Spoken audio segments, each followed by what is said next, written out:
Okay. Yung ko. Kasi ito di set na average ko. Ay video ahan ma recording je average te hodu ni. Si average de ko. Asi tang ya no. Ahan bi ram ge ngasi tang kun ga mapal me ningsing na ba ko 2000 ga po. Ai na ndagi video record lori duna ma YouTube to sum thagat pe ni sin nam ai gi record si loksil le haraga na khoi noi gi ju fare. Hadi noi na sida class yu yaure adu jum sala video yung ya na ba ko ai ju video recording sin phasana thamaga heng ai gi ano ba sat ta kan da ju helpful noi na ba adi exam thamani da ngai re phasana thamani da subject chapter full cover to no hona ba da no mai class mum to le din nang oi da ba video myam ja amuk tang thajil la man yeng us yare da no ko adu ma gi purpose da video record logi da une ko yengo si average te hodi ni average sabje ke no horo si ko aham de average se koi meaning jan khang je average sabi ga thaj ke sang man halaba value hai bane sang mana halaba value hai bane atar sab mana halaba value hai tare ko sab mana halaba value hai tare sab mana halaba har ju yare ko sang mana halaba value har ju yare kodam moina harabada average hen gyan dana ba ko ai example ong pi rake bo ko sumai tore A ko ba nga maga A ko ba nga maga B ko ba nga maga C ko ba nga maga makhoi hum ji bora sa basale A na lupa sam puthwe B na lupa sani puthwe C na lupa so hum puthwe moi hum jina bora ji lupa kya ge saram mane me amse sam maga sani gi so hum gi moi na sa du ji lupa kya ge bora sare ba satu ki bora sare adubu nongala kana angang jingje makhoi di angang ni na kaim khangjam nate sai ni am puthui puthokti gi matang na moji mari yen na re ko adu siguma mari yen halo ga ta samana putho ma ga di yen na roi na tra adu kya kya puthong na ma ga di moji samana ni sani putho ma di samana do na tra hoina di sani hai ri bu ko summe ba do sani putho mo ba e ju sani b ju sani c ju sani putho ma ga di lupa sa tu gi ko ora dum sabsan sa yani sabti ma na ri mari yen na roi na tra amani hena thangi amani hen thangi ha ra roi sigi samana value si bune average size 200 si bune ba koina sigi 200 si bu ko ba average samana halo value si hana manaram da bodo samana value ina tim thogan da de ke dore 200 la ne natra si bune average size nang na jilu pasani si puthongna radi samana ni haribo kamai dar puthorino nang na sana pokum pijarak puni nang na khanjaro kamai dar puthe nei hojik tori do moi hong ya pun balo pasa tuk moi hom puthok na duini na hom ni en thoga natra average have is ke no have is formula na sana khangjare ba noi natra average have is ke ne ba abg as average asamini ko total ba sadu da ke do ba mi kya ne ba mi hom natro mi masing di n ko n have tam jisin na do n ke do piram mi ba number masing natra ga mi or ga su mi masing do aduni ko aduni en thoka da ba adudi hojiki do puna kya ne ba tu telu lupa satruk natro lupa satruk tu demi hom doni en thog natro no lupa sani tai hari do adu di average hu thokui formula number 1 chi man noi phangye sigi average thopagi ahan boi formula average equal to total by n haija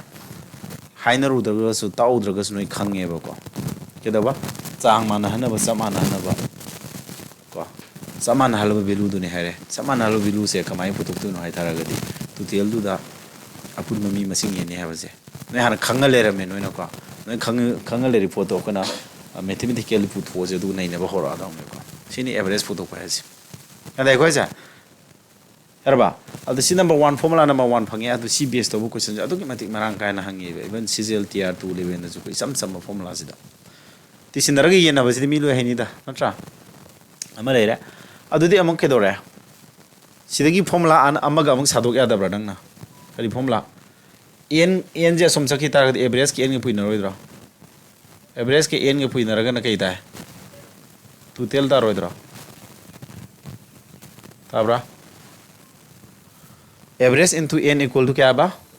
total thare formula ni sudabra sigi total pu to kya tara ga di n do kya no n na 3 ni average na kya no 200 na tra ani purina sa tuk tu ta dabra adu formula kya khangi nang je na hoji formula ani learn tore na hoji learn tore formula ani sa side se dum pala ang khot padum yar ne question me am pan me yar ne haini ko the formula ani se gyan ta horo ba ꯍꯥꯏꯐꯦꯠ copy ꯇꯧꯒꯦꯁꯤ ꯇꯧꯕ ꯀꯩꯁꯨ ꯀꯥꯏꯗꯦ ꯔꯐꯂꯤ ꯀꯣ ꯚꯤꯗꯤꯑꯣꯕꯨꯗꯤ upload ꯇꯧꯔꯛꯀꯅꯦꯕ ꯁꯦ ꯑꯗꯣ average ꯍꯥꯏꯕꯁꯦ ꯀꯩꯁꯨ ꯅꯠꯇꯦ ꯆꯞ ꯃꯥꯟꯅꯍꯜꯂꯕ ꯅꯠꯇ꯭ꯔꯒ ꯆꯥꯡ ꯃꯥꯟꯅꯍꯜꯂꯕ ꯚꯦꯂꯨ ꯍꯥꯏꯕꯗꯨꯅꯦꯕ ꯑꯦꯒ ꯕꯤꯒ ꯁꯤꯒ ꯃꯣꯏ ꯑꯍꯨꯝ ꯚꯦꯂꯨ ꯃꯥꯟꯅꯔꯝꯗꯕꯗꯣ ꯃꯔꯤ ꯃꯔꯥꯡ ꯊꯥꯡꯅꯗꯅꯕ ꯆꯞ ꯃꯥꯟꯅꯅ ꯆꯅꯤ ꯆꯅꯤ ꯄꯨꯊꯣꯛꯑꯗꯤ ꯆꯞ ꯃꯥꯟꯅꯔꯦ ꯌꯦꯠꯅꯔꯣꯏ ꯍꯥꯏꯔꯦ ꯁꯤ ꯆꯅꯤꯁꯤꯕꯨ ꯑꯦꯚꯔꯦꯖ ꯀꯧꯏ ꯍꯥꯏꯔꯦ ꯀꯃꯥꯏꯅ ꯇꯧꯔ ꯄꯨꯊꯣꯛꯏ ꯃꯈꯣꯏꯒꯤ ꯑꯄꯨꯟꯕ ꯚꯦꯂꯨꯗꯨꯗꯒꯤ ꯃꯤ ꯃꯁꯤꯡꯗꯨꯅ ꯌꯦꯟꯊꯣꯛꯑꯀꯥꯟꯗ ꯑꯦꯚꯔꯦꯖ ꯐꯪꯉꯦ ꯍꯥꯏꯔꯦ ꯑꯗꯣ ꯁꯤ ꯐꯪꯉꯤꯕ ꯑꯦꯚꯔꯦꯖꯁꯤꯗꯒꯤ ꯑꯃꯨꯛ ꯑꯇꯣꯞꯄ ꯐꯣꯔꯃꯨꯂꯥ ꯑꯃꯃꯨꯛ ꯁꯥꯗꯣꯛꯄꯦ ꯑꯅꯤꯃꯛ ꯄꯥꯜꯂꯒ ꯀꯣꯏꯁꯟ ꯑꯗꯨꯝ ꯍꯪꯉꯦ ꯁꯤ ꯑꯅꯤꯁꯤ ꯄꯥꯟꯕ ꯀꯣꯏꯁꯟꯁꯦ ꯍꯧꯖꯤꯛ ꯉꯁꯤ ꯑꯗꯨꯝ ꯀꯌꯥꯝ ꯍꯪꯒꯦꯁꯤ ꯌꯦꯡꯖꯦꯕꯀꯣ ꯔꯦꯜꯋꯦ ꯑꯣꯏꯒꯦꯔꯥ ꯑꯦꯁ S C G L tear 2 ꯑꯣꯏꯒꯦꯔꯥ ꯑꯗꯨꯝ ꯍꯪꯉꯦꯕ ꯁꯤ ꯀꯣ ꯑꯗꯨꯝ ꯃꯁꯤ ꯍꯥꯏꯐꯦꯠ ꯁꯤꯟꯖꯜꯂꯨ ꯑꯗꯣ ꯁꯤ ꯇꯥꯛꯏꯉꯩꯁꯤꯗ ꯀꯟꯁꯦꯞ ꯃꯆꯥ ꯑꯃꯒ ꯍꯥꯏꯔꯝꯒꯦ ꯁꯤ ꯐꯣꯔꯃꯨꯂꯥꯅꯤ ꯊꯣꯡꯗꯨ ꯂꯣꯛ ꯇꯧꯁꯤꯟꯀꯣ ꯑꯗꯨꯒ ꯑꯩ ꯄ꯭ꯔꯃꯥꯟ ꯃꯆꯥ ꯑꯃꯒ ꯇꯧꯍꯧꯔꯝꯒꯦꯀꯣ ꯁꯤꯗ ꯕꯣꯔꯥ ꯆꯥꯔꯤꯁꯤ ꯃꯣꯏ ꯑꯍꯨꯝ ꯅꯠꯇ꯭ꯔꯥ ꯃꯤ ꯑꯃꯒ ꯌꯥꯎꯍꯜꯂꯒꯦ ꯗꯤ ꯀꯧꯕ ꯃꯤ ꯑꯃ ꯃꯥꯁꯨ ꯂꯨꯄꯥ 200 ꯊꯥꯡꯉ ꯌꯥꯎꯍꯜꯂꯒꯦ ꯗꯤꯁꯨ ꯂꯨꯄꯥ 200 ꯄꯨꯊꯣꯛ ꯌꯥꯎꯔꯦꯕ ꯑꯗꯨꯗꯤ ꯑꯦꯚꯔꯦꯖ ꯀꯌꯥ ꯇꯥꯅꯤ ꯑꯃꯨꯛ एवरेज क्या ताने हाना लेरमिज मोई टोटल क्या नो हाना टोटल जे लुपा क्या बा चथुक लेरम नत्रो हाना टोटल चथुक ओरम मदुदा दी गो मी मौसिला दि लुपा चनी दु मंग हपसिला पुना क्या तारे टोटल जा टोटल चनी पानी मी दि क्या नो मरी मरी नेन थोदि क्या थोंगे चनी दुम तावरा एवरेज ता हाना एवरेज तुगा हौजिक एवरेज का अहोम लेते को डिफरेंस समाना लेत्रो हौजिक अनोबो पुथे एवरेज चनी हाना एवरेज क्या समाना कम अहोम लेते अदुदि अखोना करी नॉलेज नो फंगिसे अखोना यावरइबा अनोबु मीदो मागी वैल्यू दु केदवा हानागी अखोना चमाना हनग्रबा वैल्यू हाइदि हानागी एवरेज तुगा चमाना मा वैल्यू ओइतारगदी एवरेज ता अहोंबा अमता लेरो हेबना क्या तारेको अदुदि सिदगी अइना कैनो खरा हारागे मखोंदु फॉर्मुला नि सिबुदि पाला अंक होतोरेको ngasi ओइना दिसि पांबा अंक ngata तौनी को आई लाइक ताकoi वे जे म्याम आई हजिक सिलेबस नैना दुइने को सिलवार वीडियो मथे अमम लौगे हौजे तौदिसना केनो से लाइक ताकपसे खो आरा आरा बदि हाना हौनेबको याम लाइबदगी हाइदि एसएससी जीडी गुम्बा थाबा कंबु सिंग येंगागा अहामा क्लास मकोक थंबा क्लासिंग जे अराइब ngata तौजेबको अदु लोरे कांदा खरा लुबा हाइंग ओफिसर लेवल की एग्जाम थागेबो हाइरो अमग बोरो अद आईएस लेवल की अंक लेदना सी सेट कुम हाइतारेको अदुम मजिंग की लेवल यौना हाइतार सीडीएस की मैथ्स सीजीएल की मैथ्स अदु यौबो ngamnaba लेवल खरा वांगबो हद वीडियो से क्लास कुन की मया हाइतारेको अप्रोक्सीमेटली कुन हेनबसु याइको अदुगी प्लान ने बइन तौरिसे यारे होजिकी दिसी सम सम फॉर्मुला ने से सिदा बेस तब क्वेश्चन नैना द्रिंगे दा आई मरो थना यौको ए बी सी कौबा नंबर मोय हम जे को सुमा है 2 3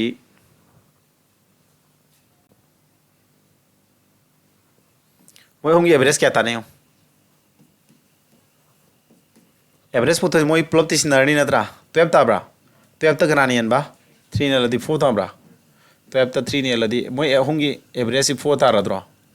हौजी आइना मी अनी ख हनगे डी को बमगा ई को बमगा पाबाने जी 4 ने माय वैल्यू जी अनि आपसे लेना थ्रसा पाबाने वैल्यू जी 4 ने एवरेज त होम लेगेद लेरोद्रम तारो लेरोय को लेरोय एवरेज त होम बम त लेते को हाबदि एवरेज तो अदुम 4 अदुम ताने नाना येंगे हरसे असिदा 12 लेगरे को 12 to 4 आपसे लदी 16 4 आपसे लदी 20 हौजी टोटल 20 नि मी दि क्यानो मंगाने तो 4 अदुम ता लेत्रो अदुन एवरेज त होम ब केम लेते अदुदि न खंगी नॉलेज दि हौजाइन जो हाइग्रा मखा थने एग्जांपल पी नि ज्ञान हेन ताना याउसिल लेबा नंबर सिंगदो हानागी मोगी एवरेज तुगा सब मानव वैल्यू ओइतारगदि एवरेज त केम इफेक्ट लेरोय होंगो हेबने करिगुंबा एवरेज त हेंगलाबा यावरेइबा मीजिंगदो अदुगी वैल्यू दु चौखलाबने यान्दाइ गोजा एवरेज हंदरबा मोय वैल्यू जे हंदरबने एवरेज त हंदरबने अदुदि सिदा बेस तब क्वेश्चन मचा आम हाइपेट कॉन्सेप्ट सेंगनबको नै नरम जेबको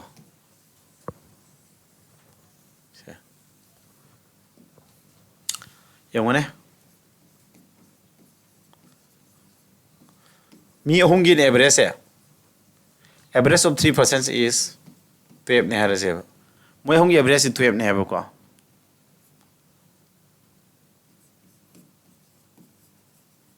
a person also joins then average increase by average क्या हैंगल है बा 1 हैंगल है अदुदि अनोबु मीदो वैल्यू ऑफ न्यू पर्सन क्या होने formula number 2 se pala hot ya dui ne ba se yo ai no ji ta ki ba kaisu le ta ba concept ma cha do adu pala hang dui ne hana average kya waram ba hana average 12 waram na tro ada hoji mi ma yauksil adu kai doi hai no average hangle have na tro hoji yauri mi duna hana gi average kya ba hoji yauri mi jina hana gi average 12 se yauri ba mi do hana gi average 12 tu waram ba ota ga di average te hong ba lebam thokti have na tro average te hangle lak pajin tak padi magi hoji yauri mi ji hana gi average te gi something hele hai heli du ti singane formula am sa do rom ne yare ko average te ke hangle puno average te hangle ji 1 natra average te 1 hangle di tu tel ke hangle kani tu tel pu thoke di formula ke no average ke kana ga mi masing puri da na tu tel average te 1 hangle average te hangle ji 1 natra tu tel de hangle pu thoke di kana puri n puri da na average te hangle pu du 1 ni tu tel de hangle pu thoke di n puri mi masing kan mi masing mari suro dro ma yaura ga de homoram da adu di kana 4 hangle adu tak padi yauri ba mi se hanagi orami ba average tagi 4 hangle pagi ne haidi ma 16 wona mani mai bilusi yana ko ja so mane isam sam no putuk tu ba habi average to 1 hangle pa habi tu tel ke ai phek lai mi mari surya ji ko adu da di tu tel ke ai phek lai ta mi mari dun average puri di average hangle ba 1 puri di 414 adu di 4 hangle ta di average to f to dagi 4 hangle pa 16 wona mane so mane hot pa ma natraga ani suba formula ja amak fazana holo sida or haraga ko yengo akoi formula jam to ni sinara kane ko n into average equal to total have formula ja dum sina do ni sisi n into average have di n have di mi masing no hana mi kya no mi ahum natro moi ahum gi average kya ne ba to adu total kya sure hana hala mi total 36 natro hoji mi kya sure ama yaksela mari sure ba average ti kya suba ama hangala mi 13 sure dra 4 ga 13 adi 52 suro bayo hana mi hum suring ida total kya 36 hoji mi ma yora kan average 1 hangle adun puna kya 52 hangle is kya nayo kya increase ta wesa 16 hangatro hangle idu ngasa ano mi du gi value natro si pon sama na tabra hot paji sumaina hot pa ma natraga sumaina shortcut to hot pa ma yani tabra sini ne haningi si ai no jita ki concept tu ngate ne ba akok da horata ai ni go se sumbra sina shortcut ni sina niom da sina ni mi hongi si formula number du palaga mi hongi average tu 12 ni adu moi hongi pulaga total 36 ni mi ama yawra di mari sura moi mari sur kan average to ami hangal 13 or mani total 52 hana total 36 or ma 52 or ko khare hangal je ano bo mi du gi belu natro so mi ko sumana sima lere mun ne ngo silur no don't copy this ko ai no holo hara kan no ho na lero bhai video thaga tu ne ba next aina sida haining is ke no sima lere no ko aina sida haining is e hoji akoi anka ji question khara pai ba hok dore ko pai dring ida aina ji tai ba theory ji ya makha sa da sigi formula ani is the best of question me am hangani han ba gi formula ji ke no sorry han ba gi formula ji ke no sia masing me am piram ga average puthoni sam hang kane ba ko sina kitang ko chi gar ko la hang kane ba han ba formula pan ba question ji ira lai dro han ba question je si pan ba question je suk su na ba da hangale ba prime number da hangale or composite number da so hangale ba aduna prime number sing je akoi handana mak nising de aroi prime number 1 de 100 pau ji simba pu da ba su ya aroi ko 1 100 pau da le prime number sing de i thok pu gi aina ma ta ki da ne mari le ra ba sa 11 13 yam thuni ibagi method amai na ta kita shortcut ama 23 kya lani 29 53 59 83 89 ai goi ba style da samani I hada ai gida 31 37 thuni ingam dei nei sina ko group pun bai tare mana bajing 41 43 40 ga 7 71 73 79 natro ibai mong tak rodai ne 1 10 bao 10 20 bao si 23 ga 29 ga si prime number ni khangadi 30 hinga tai sia si ma pa 30 hinga puni ko se si ni ji khangadi ke dora 30 hinga to sia ko si ba pa ji khangadi ke dora sia 30 hinga le ko si ma pa ji na in kai no underline to ri sia 30 hinga laga ta bo ida nium in da basina aduna ai khangjabi method ni ko ni ri se si pa laga prime number ji khangjilo prime number 1 100 bao 25 lai moi ni ha subaina hang pe ai ko 1 yahanamba prime number mangagi average ka harakpi ay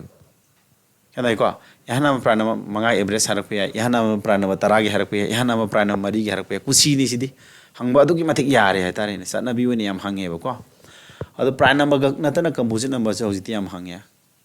composite number haina kaino prime number nata ba topa number sindu composite number natro except 1 khak nata bida adu khajul adu di question 5 yare ne ko C question से pier का Ming जो prime number सिंसे हाना ताकती ताखरे अदु तागसु आई video record लोबुजि दम हापगेन हापिनी SIM खंगजुलो इबगी नियम जे इन थुनि इरिसे मरम ताखरे दना 31 37 prime number ता तारग सी 30 हेंगलगा prime number सिगदी 91 दु प्राइम नंबर ओइद वे इन क्रॉस मार्क थमनी को सी 30 हेंगल प्राइम नंबर 30 हेंगल प्राइम नंबर 30 हेंगलगा 30 ताइ को सा सिगिना रुन इन दबगी यारबा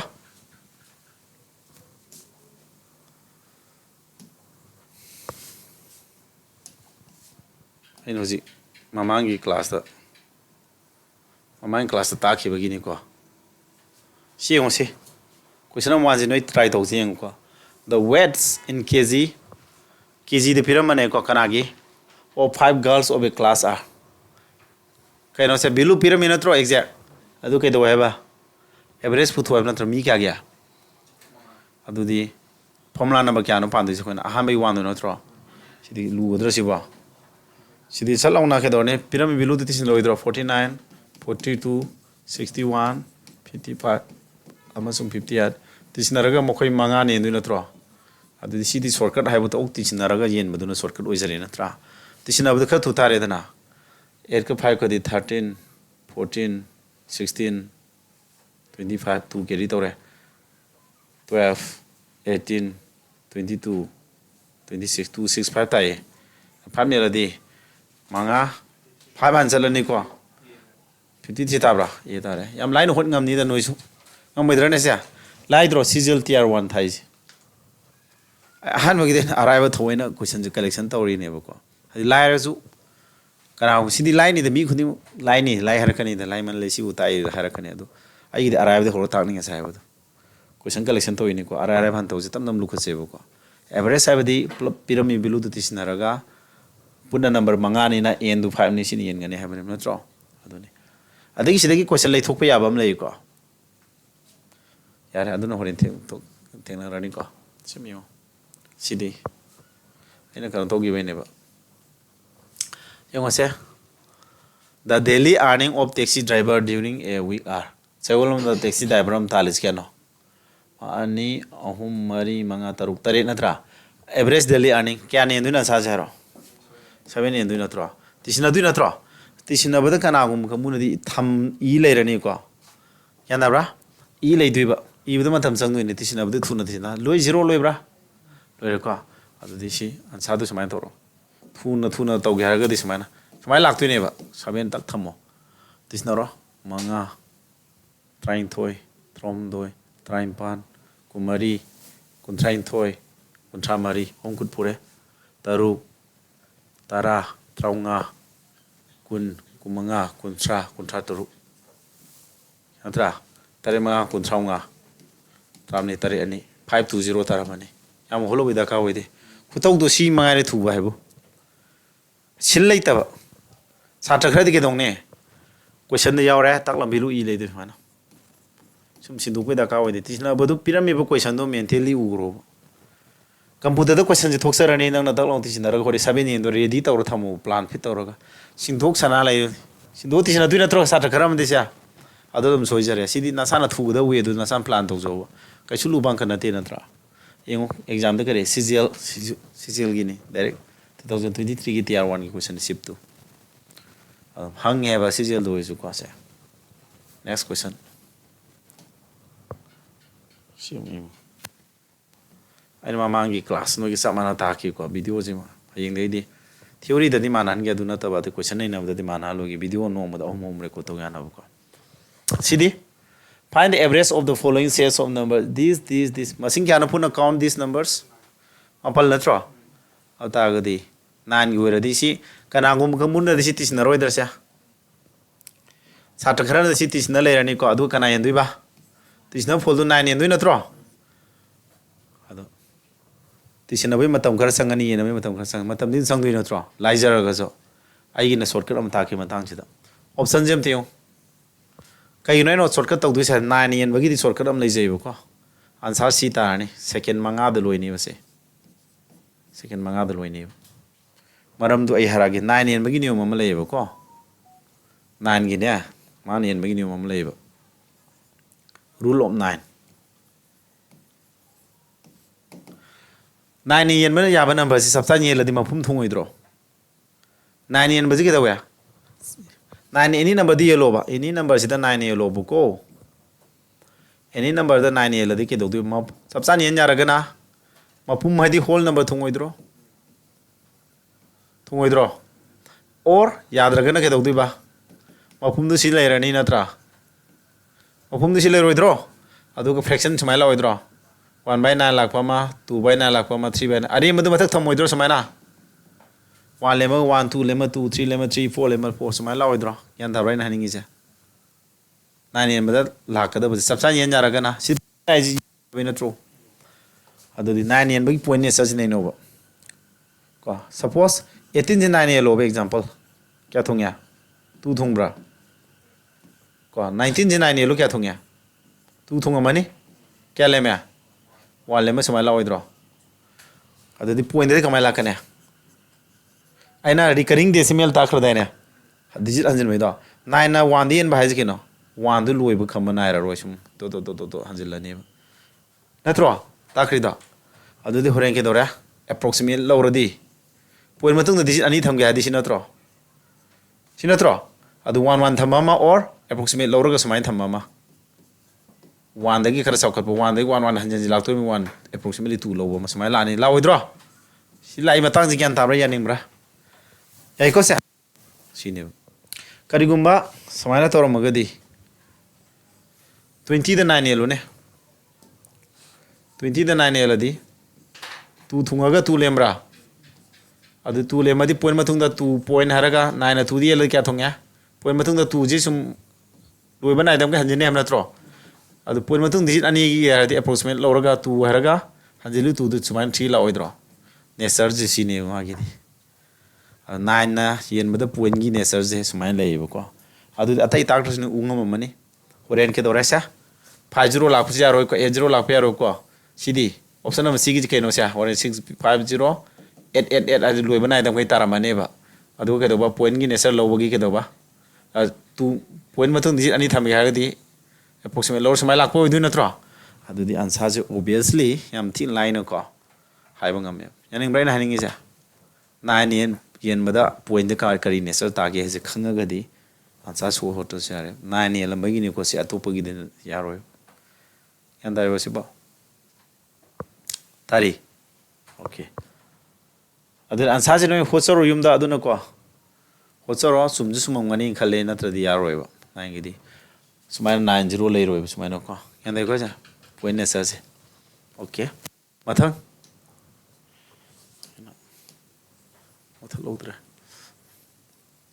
ꯍꯣꯠꯂꯣ ꯑꯩꯅ ꯃꯃꯥꯡꯒꯤ ꯕꯦꯁ ꯇꯥꯛꯈꯤꯕꯒꯤꯅꯤ ꯁꯤ ꯌꯦꯡꯉꯨ ꯁꯤ ꯅꯣꯏ ꯇ꯭ꯔꯥꯏ ꯇꯧ ꯐꯣꯔꯃꯨꯂꯥ ꯅꯝꯕꯔ 2 ꯄꯥꯟꯗꯣꯔꯦ ꯃꯁꯤꯡ ꯀꯌꯥꯅꯣ ꯄꯤꯔꯝꯃꯤꯁꯦ ꯑꯝꯇ ꯍꯥꯏꯔꯛꯑꯣ ꯍꯥꯟꯅ ꯍꯥꯎ ꯃꯦꯅꯤ ꯅꯝꯕꯔꯁ ꯑꯥꯔ ꯒꯤꯚꯟ ꯍꯤꯌꯔ ꯅꯝꯕꯔ ꯀꯌꯥ ꯄꯤꯔꯝꯒꯦ ꯁꯤꯗ ꯅꯝꯕꯔ ꯀꯌꯥꯅꯣ ꯁꯤ ꯄꯤꯔꯝꯃꯤꯁꯤꯕꯣ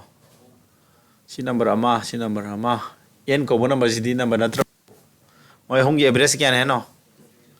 ꯑꯦꯚꯔꯦꯖꯅ 23 ꯑꯗꯨꯒ ꯄꯨꯟꯅ ꯅꯝꯕꯔꯗꯨꯅ nꯗꯨꯅ ꯀꯌꯥ ꯅꯝꯕꯔ ꯑꯍꯨꯝꯅ ꯍꯥꯏꯕ ꯅꯠꯇ꯭ꯔꯣ n ꯄꯤꯔꯝꯃꯦ ꯑꯦꯚꯔꯦꯖ ꯄꯤꯔꯝꯃꯗꯤ ꯇꯣꯇꯦꯜꯗꯤ ꯀꯌꯥ ꯇꯥꯔꯦ ꯑꯅꯤꯁꯤ ꯄꯨꯏꯅꯅꯤ ꯍꯥꯏꯗꯥꯏꯅꯦ ꯃꯣꯏ ꯑꯍꯨꯝꯁꯤ ꯇꯤꯁꯤꯟꯅꯔꯒ ꯀꯌꯥ ꯇꯥꯏ ꯍꯥꯏꯅꯣ ꯁꯤꯅ ꯇꯥꯛꯄꯗꯤ ꯇꯣꯇꯦꯜꯁꯦ ꯃꯣꯏ ꯑꯍꯨꯝꯁꯤ ꯀꯌꯥ ꯇꯥꯏ ꯍꯥꯏꯅꯣ 69 ꯇꯥꯏ ꯍꯥꯏꯕ ꯅꯠꯇ꯭ꯔꯣ ꯑꯗꯨꯗꯤ ꯃꯣꯏ ꯑꯍꯨꯝꯁꯤ ꯇꯤꯁꯤꯟꯅꯀꯥꯟꯗ ꯄꯨꯜꯂꯀꯥꯟꯗ ꯍꯥꯏꯇꯥꯔꯦꯀꯣ 20ꯒ ꯀꯌꯥꯕ 60ꯒ ꯀꯌꯥꯕ 69 ꯇꯥꯗꯧꯅꯦꯕ nꯒ ꯃꯣꯏ ꯑꯍꯨꯝ ꯄꯨꯜꯂꯀꯥꯟꯗ ꯑꯗꯨꯗꯤ ꯁꯤ ꯑꯅꯤꯁꯤ ꯄꯨꯜꯂꯒ ꯀꯌꯥ ꯇꯥꯔꯦ 48 ꯇꯥꯔꯕ ꯇꯥꯗ꯭ꯔꯣ ꯑꯗꯨꯗꯤ ꯃꯣꯏ ꯑꯍꯨꯝ ꯄꯨꯜꯂ 69 ꯌꯧꯒꯗꯕ ꯃꯕꯥꯅꯤ ꯄꯨꯟꯕꯗ ꯀꯌꯥ ꯌꯧꯈ꯭ꯔꯕ 48 ꯌꯧꯔꯦ ꯍꯧꯖꯤꯛ nꯁꯤ ꯍꯥꯞꯆꯤꯜꯂꯒ 69 ꯌꯧꯍꯟꯗꯣꯏ ꯅꯠꯇ꯭रो ꯑꯗꯨꯗꯤ nꯁꯤ ꯀꯌꯥ ꯇꯥꯔꯝꯃꯅꯤ nꯁꯤ ꯄꯨꯊꯣꯛꯀꯦ ꯍꯥꯏꯗꯤ 69ꯗꯒꯤ ꯈꯥꯏꯗꯣꯛꯎꯔꯁꯨ ꯌꯥꯔꯦ 48 ꯑꯁꯨꯝ ꯆꯠꯂꯗꯤ ꯈꯥꯏꯗꯣꯛꯑꯣꯏꯗ꯭ꯔꯣ 20ꯒ ꯀꯌꯥ ꯇꯥꯔꯦ ꯑꯗꯨꯗꯤ 1 ꯇꯥꯔꯕ ꯑꯟꯁꯥꯔꯁꯤ ꯁꯨꯃꯥꯏꯅ ꯇꯧꯔ 21 ꯌꯥꯝ ꯂꯥꯏꯕꯅꯤꯗ ꯁꯤꯅ formula number 2 yan tabra ta dabra formula number 2 ga 1 ga ani sine baina oro all policy asigi wena ani fajan familiar oiro formula number 2 pan ma si adum mayam si oro khini 1 pa ma si oro khini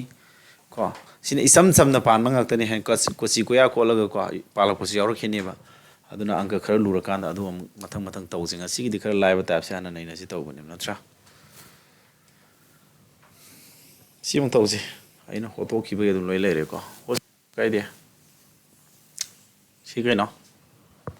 the average cost of 10 items is this sina SSC GD 2023 gi ko si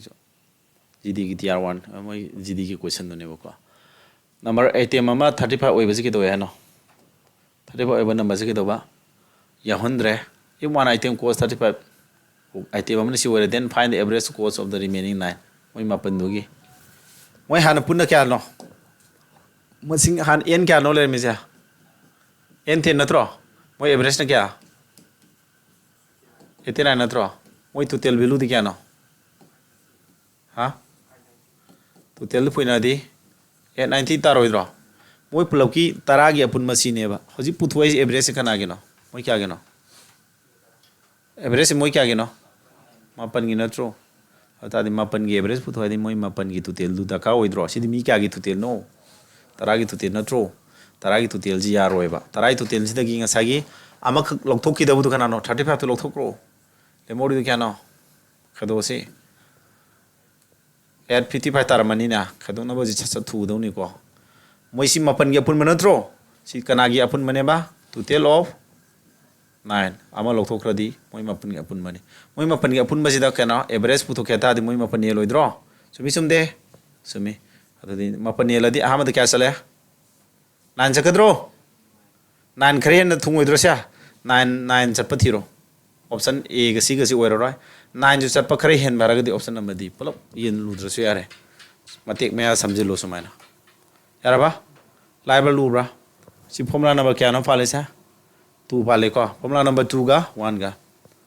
mana concept ani pun bakra adu yam lu budi na te ko ngamam ning khali loksin mada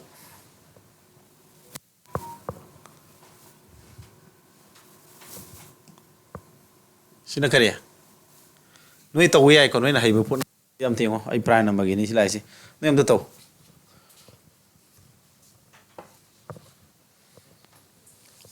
sida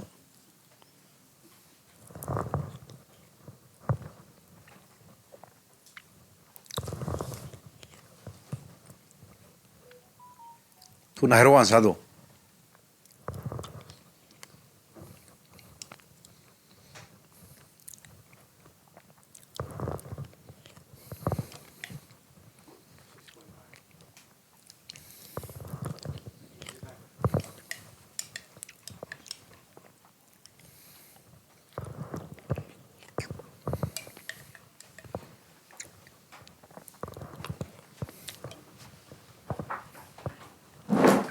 di daya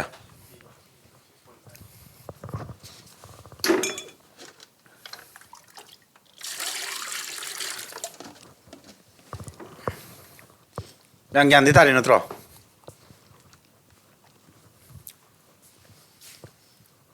sida bahaya to gudaba ni kai rake ko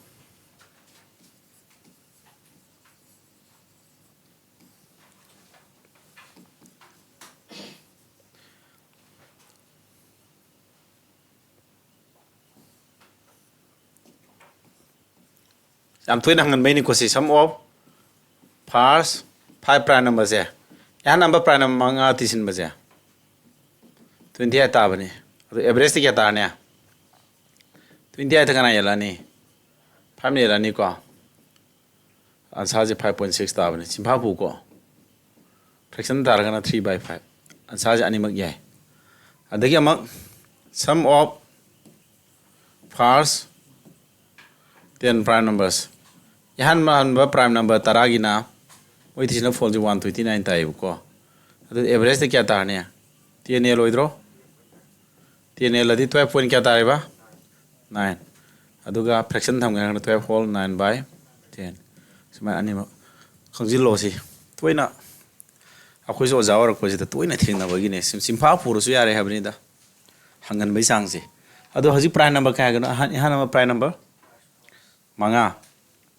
even number yaude ko one number natra kana yauro adu dia yana prime number manga tisina phone kano tu dia natra adu di tu yauro hem natra 26 tara mani tisina bodu natra 26 kana yela ne du dia phone yela ni ka adu di 6 an thong bra 6 te kitang yen ba 6 te kitang yen ba option number b kolom thar da se ba si simba puro puri ba simba puri ba de kitang thadok thusin taro khum ya dra ina haja yana number prime number manga tisina phone 20 ani yana number prime number manga tisina ba jidam tu yauro do re natra adu di tu yaudra di prime number mari do adu tisina bo 26 ta ne dana hello ha hai ngale taro ke video record lori class ki aba e ko sia class story ngada video record lo was no ite phone jam to op tham nge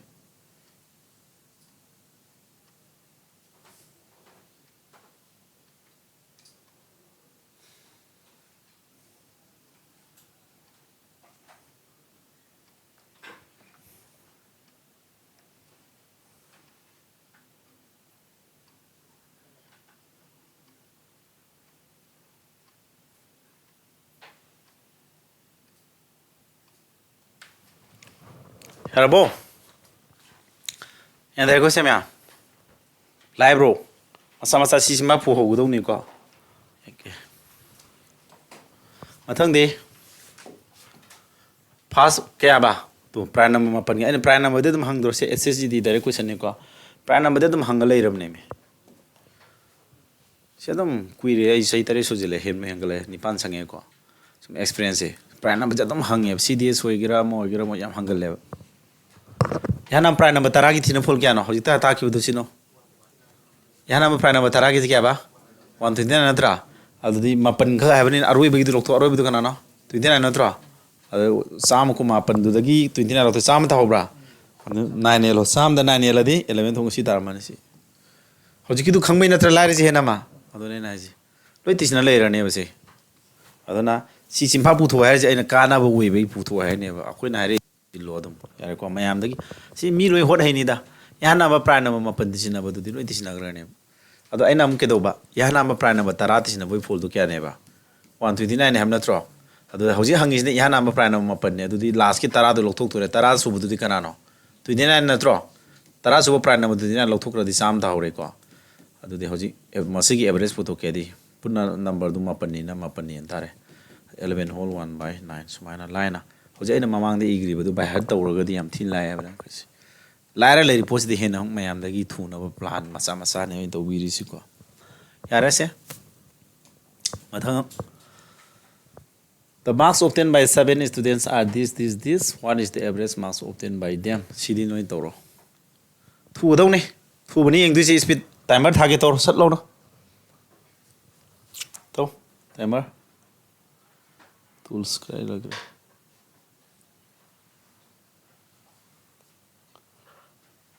solve the brush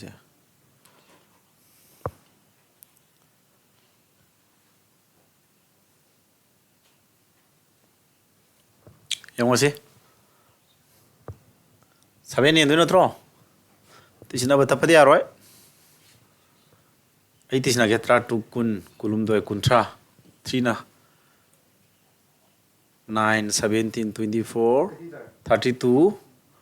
41 49 49 7 absolutely 50 ka 6 Rala tisna bodu tham da bizar tisna batau ko tisna bodu khango idana sikita minu ko pag zar ta bodu thu ba tham mo ba yan dai ko last this and tisna ba si last this part na tro 5 ka 10 16 20 23 30 0 tham mo 3 carry ta udra 3 carry do ka ogni sala ham sala 3 absolutely di 10 18 27 35 42 50 56 ko samana tarin par yare ko tisna bai we do thu je ba khra hai ni da sidi hoite simba phone gi dura what is the average of first 5 prime number SCGD da hangi ko se ꯌꯥꯅ ꯄ꯭ꯔꯥꯏ number ꯃꯉꯥ average ꯌꯦꯡꯉꯨꯅꯦ ꯌꯥꯝ ꯇꯣꯏꯅ ꯍꯪꯉꯦꯀꯣ ꯁꯦ ꯑꯩꯁꯨ ꯍꯥꯟꯅ ꯍꯥꯏꯁꯦ ꯊꯥꯏꯅ class 12 ꯀꯥꯔꯤ ꯃꯦꯒꯥ ꯀꯨꯏꯖ ꯀꯝꯄꯤꯇꯤꯁꯟ ꯑꯃꯗ ꯊꯦꯡꯅꯩ ꯑꯗꯨꯗ ꯍꯪꯉꯛꯑꯦ ꯑꯗꯨꯒ ꯌꯥꯅ ꯄ꯭ꯔꯥꯏ ꯅꯝꯕꯔ ꯃꯉꯥꯒꯤ ꯑꯦꯚꯔꯦꯖ ꯀꯌꯥꯅꯣ ꯀꯥꯏꯅ ꯌꯥꯝ ꯇꯣꯏꯅ ꯀꯃꯟ ꯑꯣꯏꯕ ꯖꯥꯠꯅꯤꯗ ꯑꯗꯨꯗꯤ ꯁꯤ ꯀꯩꯅꯣ ꯁꯤ ꯃꯄꯨ ꯍꯥꯏꯗꯥꯏꯅꯦ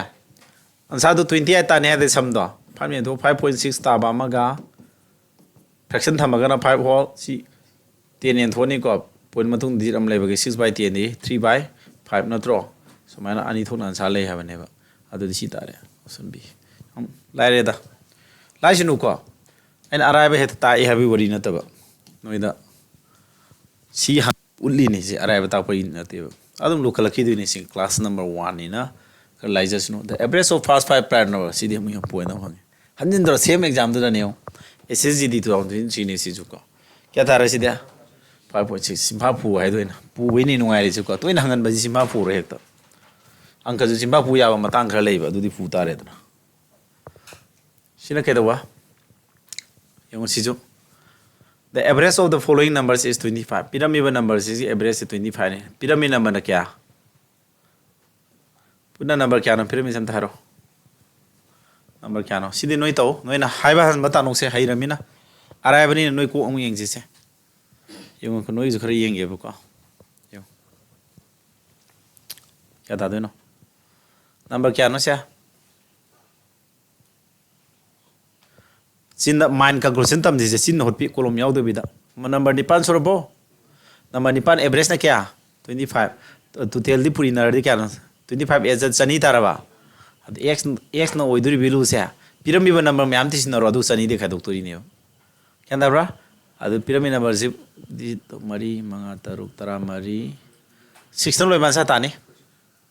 answer 6 loi ta option trick adu mentally kya dai ko thura gi ko Indo क्या नंबर पुनः निपान अत्रो एवरेज ना क्या 25 तू तेल क्या तारे हरो तू तेल क्या हाँ सनी ताद्रो अरे को अच्छी नंबर में आने तीस नब्बे लोग तीस न ले रहे ना माताई माताई थी नो 0 0 0 8 का तू 10 14 दाबरा तीस नब्बे तो मोई में आने तीस नब्बे तो फोन लो लेबन बता दो ना त्रो और आंसर से क्या दौरान है 200 तक की खादुक तू ना त्रो 200 तक की फोन लो नंबर खादुक तू आंसर 16 लो रखने हैं बने ऑप्शन चेक तो लोई तीस ना उधर से है को नत्रक लोई तीस ना कैसे आ रहे को हजू की तो क्या लोई बा तरा मरी खुतम पुरे को मंगा तरुक तरे निपान मापन तरा थोम दो इतम नित्रांगा 150 का 4 अब तादे क्या तारे तरुक 46 हम तादो ले रखो ने है ना समाना ऑप्शन चेक मसाम दक लोंग पांचन बे वाने दे हमना साउक दबा ऑप्शन चेक सोइना हम पांचन बे वाने अरे को लाइमन ग्रे को थबक इखन खन दो मान रसी उरगदा अच्छा गदा find the average of the 5 composite numbers Delhi police की क्वेश्चन ने क्वेश्चन कंपोजिट नंबर क्या गया मंगा की दिल्ली पुलिस का अखोइन तव या थबक ने अदु मणिपुर दगी इखन खन दे दिल्ली पुलिस एक कई खन दे नो लाइदि लाइबा मणिपुर एग्जाम थाने थोड़े साथ लेके पाव तल ले हमना तलु नो हजिति अखोइ सु मयाम थोरे अखोइ गुम मयाम थोरखिनी अखोइना फजना सेमी साबी रगे नो फजना खरा पाव कल्लो दिल्ली पुलिस का ऑल इंडिया कंपटीशन होइबेनेबको मयाम मसा हेबसिन लोइ सेट खरनी मोइदि दिल्ली दे जोमजिल्लानी 12 लोइबगा बीए जी कायदा मिंग संजलमनी को अदुगा अदुम कुल्लगा अदुम होनबिनी दो मीदी यादा खजा मिन कुन बखरे हेल मैनेबा केंदा भाई अखोइ मणिपुर दसु ओजा फबा आई तुथोखरो आइगोंदि हेल फबा मयाम लेरिबने केंदा खजा अदु छात्र से नोइ ओइब नोइ चुमथोरोबको find the average of the 5 composite number हैम नट्रो अदु सिना करी कंपोजिट की जो हंगे है दो ngasa कंपोजिट नंबर क्या गे मंगागी अदु कंपोजिट नंबर इहा नंबर मंगा हैब्रो कंपोजिट नंबर दि प्राइम नंबर नतबा को 1 जु नतबा नंबर दु क्या था कना दे होने खाइ पिको कंपोजिट नंबर 4 ने प्राइम नंबर 5 लौथोक्रो 6 7 लौथोक्रो 8 अदगी 9 10 लाउइद्रो तिसना मंगा ने दोने तिसना थोरो तारा ट्राइम्पान कुंतरे कुंठाटे कुंठाटे त 5 ने लनि नत्रो अदुदि मंगा तरेट हाना थुंगनी तरेट न थुंगबा नि यावरि को तरेट कुंथ्राव कुन मंगा मरिसी ऑप्शन नंबर डी तारने नत्रो लाइदा से अन अराइब कलेक्शन तौबई नते हंजे हाइरजी को अहम बे फॉर्मुला नि पानबा सुम थबक मखल मयाम दे क्वेश्चन कलेक्शन तौरिने क्वेश्चन जे खितंग हाइदी अराइब दे अरुबद सुम सिंखन के अराइब न मांग थानजे को हाइदी छात्र हाइतबसु लर्न तहोबा खरा हाइबसिन ऑफिसर लेवल जोनु चटपे याना पुन्ना कमन ओइन चट याना लंबी सिलिने दोसी येंगोसे सिना formula number 2 Panba Delhi police की क्वेश्चन नि if the average of these ꯑꯩꯒꯤꯁꯦ ꯁꯨꯃꯥꯏꯅ ꯄ꯭ꯂꯥꯟ ꯃꯆꯥ ꯑꯃ ꯍꯥꯏꯔꯝꯒꯦꯀꯣ ꯁꯤ ꯍꯥꯟꯅ ꯇꯧꯕꯁꯦ ꯁꯤ ꯑꯔꯥꯏꯕ ꯍꯥꯟꯅ ꯇꯧꯔꯦꯗꯅ ꯑꯩ ꯀꯣꯏꯁꯟꯁꯦ ꯃꯈꯜ ꯌꯥꯔꯤꯉꯩ ꯁꯨꯍꯜꯂꯅꯤ ꯑꯗꯨꯒ ꯍꯌꯦꯡꯅꯦ ꯑꯩ ꯀ꯭ꯂꯥꯁ ꯚꯤꯗꯤꯑꯣ 10ꯃꯨꯛ ꯁꯦꯝꯃꯛꯀꯅꯦꯕ ꯆꯦꯞꯇꯔ ꯑꯃꯃꯝꯒꯤ ꯐꯖꯅ ꯀꯝꯄ꯭ꯂꯤꯠ ꯑꯣꯏꯔꯅꯤ ꯑꯗꯨ ꯂꯣꯏꯔꯀꯥꯟꯗ ꯅꯣꯏꯅ ꯚꯤꯗꯤꯑꯣꯁꯦ ꯌꯥꯝ ꯍꯩꯅꯤꯡꯕ ꯅꯣꯡꯃꯗ ꯚꯤꯗꯤꯑꯣ 2 ꯌꯦꯡꯁꯤꯜꯂꯁꯨ ꯌꯥꯔꯦꯀꯣ ꯑꯗꯨꯒ ꯍꯦꯛ ꯂꯣꯏꯔꯀꯥꯟꯁꯤꯗ ꯑꯩꯅ ꯀꯣꯏꯁꯟ 100 ꯃꯌꯥ ꯍꯥꯏꯇꯥꯔꯦꯀꯣ ꯍꯟꯗꯛꯀꯤ SSCꯅ ꯂꯧꯕ ꯑꯣꯏꯒꯦꯔꯥ ꯂꯦꯇꯦꯁ ꯀꯣꯏꯁꯟꯁꯤꯡꯁꯦ ꯆꯍꯤ 2-ꯒꯤ ꯂꯦꯇꯦꯁ ꯄ꯭ꯔꯤꯚꯤꯌꯁ ꯏꯌꯔ ꯀꯣꯏꯁꯟꯁꯤ ꯃꯈꯜ ꯑꯦꯛꯖꯥꯝ ꯃꯈꯜꯁꯤꯡꯒꯤ ꯀꯣꯏꯁꯟꯁꯦ ꯑꯍꯣꯠꯄ ꯌꯥꯎꯔꯒ ꯁꯣꯂꯨꯁꯟꯁꯨ ꯌꯥꯎꯅ ꯑꯩ ꯑꯗꯨꯝ PDF ꯑꯞꯂꯣꯗ ꯇꯧꯔꯛꯀꯅꯦꯕ PDFꯁꯨ ꯅꯣꯏ ꯑꯗꯨꯝ ꯗꯥꯎꯟꯂꯣꯗ ꯇꯧꯔ ꯄꯥꯖ ꯇꯥꯔꯦ ꯅꯁꯥꯒꯤ ꯀꯣꯁ ꯇꯤꯡꯖꯔꯣ ꯑꯗꯨꯗꯤꯀꯣ PDF ꯑꯣꯏꯅ ꯐꯪꯍꯜꯂꯛꯀꯦꯕ ꯑꯗꯨꯐꯥꯎꯗꯤ ꯐꯪꯍꯜꯂꯛꯀꯦ ꯑꯗꯨ ꯆꯤꯡꯊꯣꯛꯄꯤꯕꯗꯨꯗꯤ ꯑꯗ ꯑꯩꯗꯤ ꯃꯦꯆꯤꯟ ꯑꯐꯕ ꯂꯩꯇꯕꯅꯤ ꯅꯨꯡꯉꯥꯏꯔꯣꯏꯀꯣ ꯑꯩꯒꯤ ꯄ꯭ꯔꯤꯟꯇꯔ ꯃꯆꯥꯁꯤꯅꯗꯤ ꯊꯦꯠ ꯆꯤꯡꯗꯣꯏꯕ ꯁꯤꯗꯤ ꯅꯣꯏ ꯊꯨꯅ ꯍꯥꯏꯅꯕ ꯇꯥꯟꯅꯁꯦ ꯑꯩ ꯌꯦꯡꯒꯦ ꯌꯥꯝ ꯊꯨꯏꯅꯦ ꯑꯗꯨꯗꯤ ꯅꯪꯍꯧꯗꯦ ꯇꯝꯅꯕꯒ ꯑꯟꯁꯥ ꯍꯥꯏꯕꯅꯦ ꯑꯩꯅ ꯍꯥꯏꯁꯦ ꯅꯝꯕꯔ ꯀꯌꯥꯅꯣ 2 3 4 5 55 ꯅꯠꯇ꯭ꯔꯥ 55ꯇꯒꯤ ꯁꯤꯖꯤꯟꯅꯗꯣꯏꯁꯦ ꯐꯥꯏꯅꯦꯜ ꯑꯣꯏꯕ ꯑꯟꯁꯥ ꯇꯥꯅꯤꯅꯦ ꯆꯨꯝꯃꯦ ꯑꯣꯞꯁꯟ 3 ꯍꯥꯏꯕꯗꯤ ꯃꯣꯏ ꯃꯁꯤꯡꯁꯤ ꯅꯝꯕꯔꯁꯤ 5 ꯅꯠꯇ꯭ꯔꯣ ꯑꯦꯚꯔꯦꯖꯅ 11 ꯅꯤꯅ ꯇꯣꯇꯦꯜ ꯀꯌꯥ ꯇꯥꯔꯝꯃꯅꯤ ꯇꯣꯇꯦꯜꯁꯤ 55 ꯇꯥꯔꯣꯏꯗ꯭ꯔꯣ 55ꯗꯒꯤ ꯃꯣꯏ ꯃꯔꯤ ꯃꯣꯏꯒꯤ ꯃꯔꯤꯒꯤ ꯑꯄꯨꯟꯕꯗꯨ ꯀꯌꯥ ꯂꯣꯏ 14 19 5 ꯐꯥꯏꯅꯦꯜ ꯑꯣꯏꯕ ꯅꯝꯕꯔ ꯈꯥꯏꯗꯣꯛꯇꯣꯏꯔꯦ ꯑꯟꯁꯥꯔ 15 ꯇꯥꯔꯦ ꯐꯥꯏꯅꯦꯜ ꯑꯣꯏꯕ ꯅꯝꯕꯔ ꯈꯥꯏꯗꯣꯛꯏꯁꯤꯕꯣ ꯅꯠꯇꯦ ꯐꯥꯏꯅꯦꯜ ꯑꯣꯏꯕ ꯅꯝꯕꯔ ꯈꯥꯏꯗꯣꯛ 0 ꯂꯣꯏꯕ ꯇꯥꯗꯣꯏꯅꯦ ꯑꯣꯞꯁꯟ ꯑꯃ B ꯇꯥꯔꯅꯤ ꯃꯥꯏ ꯊꯛꯄ ꯑꯗꯨ ꯀꯧꯏ ꯃꯥꯏꯁꯤ ꯃꯔꯛ ꯃꯔꯛ ꯊꯛꯇꯗꯤ ꯀꯩꯅꯣ ꯒ꯭ꯌꯥꯟ ꯇꯥꯔꯕ 19 10ꯒ 35 30 ꯈꯥꯏꯗꯣꯛꯇꯣꯏꯅꯦ 10 ꯌꯥꯔꯦꯀꯣ ꯌꯥꯝ ꯍꯩꯔꯦ ꯃꯊꯪ ꯁꯤꯅ ꯀꯩꯅꯣ ꯁꯤ ꯗꯥꯏꯔꯦꯛ ꯇꯧꯔꯣ ꯅꯣꯏꯅ ꯁꯤ ꯗꯦꯜꯂꯤ ꯄꯨꯂꯤꯁꯀꯤ ꯀꯣꯏꯁꯟꯅꯤ ꯃꯁꯤꯡ ꯃꯔꯤꯃꯛ ꯇꯤꯁꯤꯟꯅꯔꯒ ꯀꯌꯥ 4 5ꯔꯣ 5 ꯇꯤꯁꯤꯟꯅ 5 ꯌꯦꯟ ꯇꯥꯔꯦꯗꯅ ꯇꯤꯁꯤꯟꯅꯔꯣ ꯊꯨꯅ ꯇꯤꯁꯤꯟꯅꯕꯗꯨ ꯉꯁꯥꯏꯒꯤ ꯑꯩꯅꯗꯨ ꯌꯦꯡꯗꯕꯤ ꯇꯤꯁꯤꯟꯅꯕꯤ ꯇꯧꯔꯣ ꯃꯦꯟꯇꯦꯜ ꯀꯥꯜꯀꯨꯂꯦꯁꯟ ꯌꯦꯡꯁꯤ ꯑꯝꯇ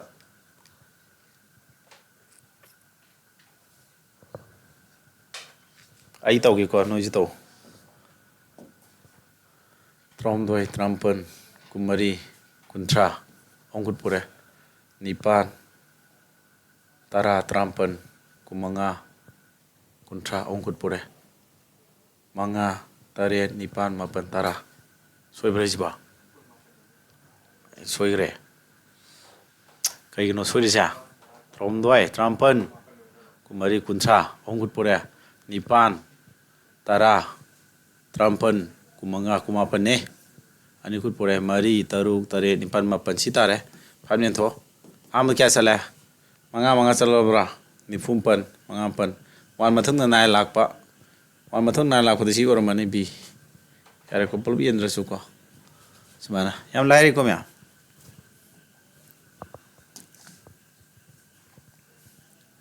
ꯁꯤ ꯗꯦꯜꯂꯤ ꯄꯨꯂꯤꯁ ꯀꯣꯏꯁꯟꯁꯦ ꯌꯦꯡꯉꯣ What is the average of the following numbers? ꯃꯈꯥ ꯄꯤꯔꯤ ꯅꯝꯕꯔꯁꯤ ꯑꯦꯚꯔꯦꯖ ꯄꯨꯊꯣꯛꯏ ꯁꯤꯗꯤ ꯌꯦꯡꯉꯨ ꯄꯤꯔꯝꯃꯤ ꯚꯦꯂꯨ ꯈꯨꯄꯤꯁꯤ ꯃꯥꯏꯅꯁ ꯀ ꯌꯥꯎꯔꯝꯗ꯭ꯔꯣ ꯂꯣꯏ ꯇꯤꯁꯤꯟꯅꯔꯨꯅꯣ ꯁꯤꯗ ꯃꯣꯏꯅ ꯄꯤꯔꯤꯁꯤꯗ ꯑꯩꯈꯣꯏꯅ ꯏꯔꯥꯏ ꯂꯥꯏ ꯎꯕ ꯑꯃ ꯂꯩ +4ꯒ -4ꯒ 0 ꯇꯥꯈ꯭ꯔꯅꯤ 7ꯒ -7 0 3ꯒ -3 0 -5ꯒ 5ꯒ 0 6ꯒ 6ꯒ 0 0 ꯇꯥꯍꯧꯔꯗ꯭ꯔꯣ ꯃꯊꯛꯁꯤ 0 ꯂꯩꯔꯦ ꯃꯈꯥꯗ ꯑꯦꯅꯤ ꯅꯝꯕꯔꯅ ꯌꯦꯜꯂꯣꯕ 0ꯗ